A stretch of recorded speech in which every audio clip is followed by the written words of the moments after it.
All right, so a question that I have spent a lot of time talking to business leaders, CEOs in the tech space, AI.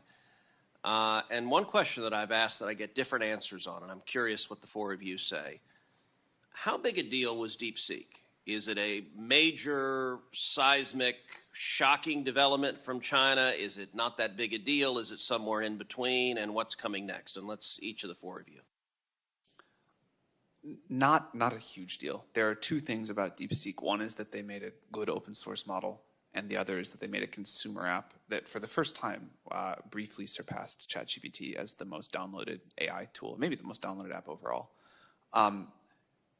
There are going to be a lot of good open source models, and clearly there are incredibly talented people working at DeepSeek doing great research, so I'd expect more great models to come. Hopefully also us and some of our colleagues will put out great models too. On the consumer app, I think if the DeepSeek consumer app looked like it was going to beat ChatGPT and our American colleagues' apps as sort of the default AI systems that people use, that would be bad. But that does not currently look to us like what's happening. I would say it's somewhere in between, Chairman Cruz. When you think about what we learned is there are different ways of doing things. So we have lots of incredibly innovative people in the United States. American models are clearly the best by far. However, when you have constraints that are placed, there are other ways of doing things, and I think we learned a few things in the process. I think the open source nature of DeepSeek was one of the things that probably was most impactful in just terms of how much can be done in an open source type of model and open ecosystem. But clearly, the United States is leading, and we need to continue, as we said, to accelerate innovation and adoption, as you started this hearing with. I think DeepSeek did a lot of things. One of the things that it did was it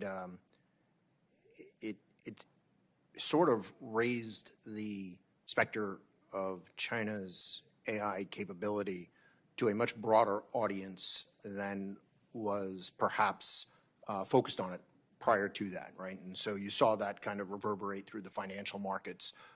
You saw like broad-based reaction, and suddenly everyone knows what DeepSeek is, and the fact that China is not theoretically in the race for AI dominance, but actually is very much a formidable competitor. And so, it was a starting gun in some ways for the broader population and kind of maybe the broader consciousness of the fact that this is not a fait accompli, and that we're going to have to work as America together to kind of propel our solutions forward. And so I think that was one of the lasting impacts that we will see from that.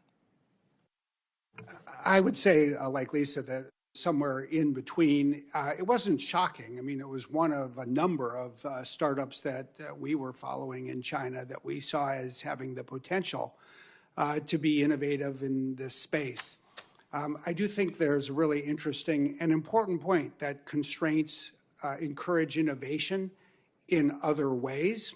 And I just think one of the interesting facts about DeepSeek is that of their, say, 200 or more employees, that was their size when they released these models, almost all of their employees, by design, were 4 years or less out of university.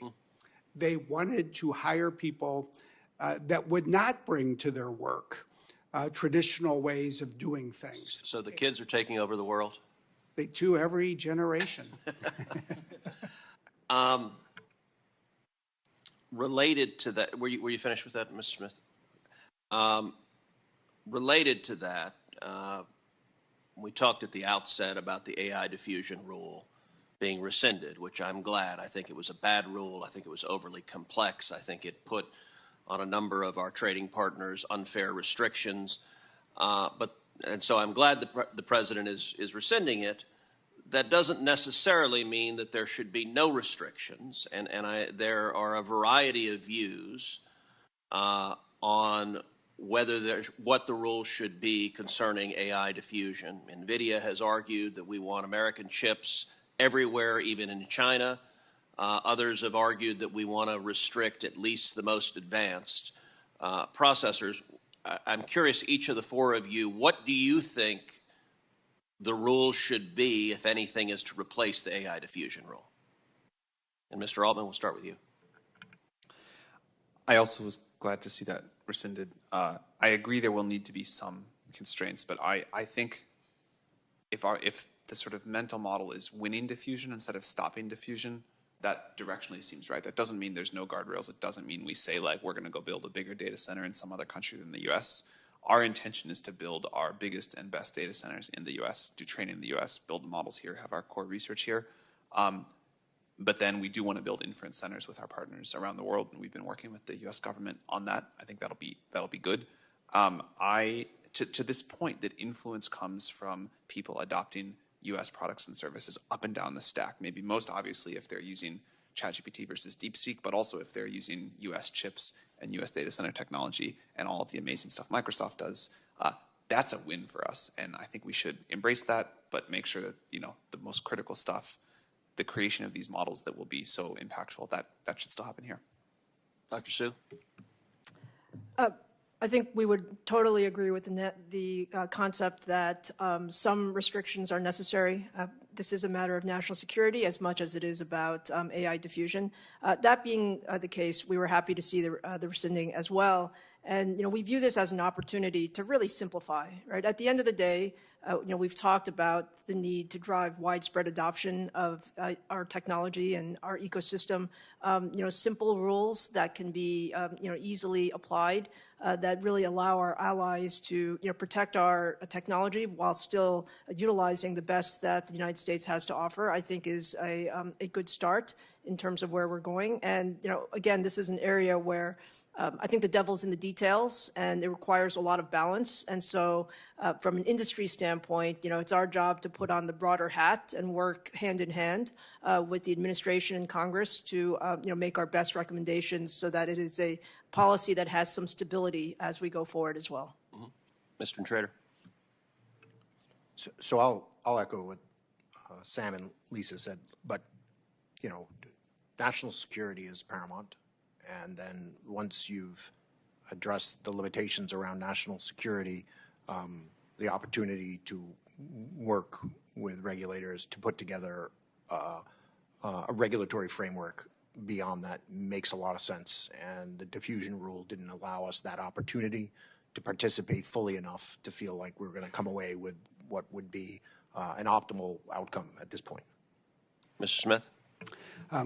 I think we've all discussed the right recipe. Simplify, eliminate these tier 2 quantitative restrictions that undermine confidence in access to American technology, but enable even the most advanced GPUs the country has to be exported to data centers that are run by a trusted provider, that meet certain security standards. That means both physical and cybersecurity standards, that there is protection against diversion of the chips, and there are precautions against certain uses. And that means two things. One is that there are controls in place to ensure that, say, the PLA, the Chinese military, isn't accessing and using these advanced models or advanced chips in a data center, regardless of the country that it's in.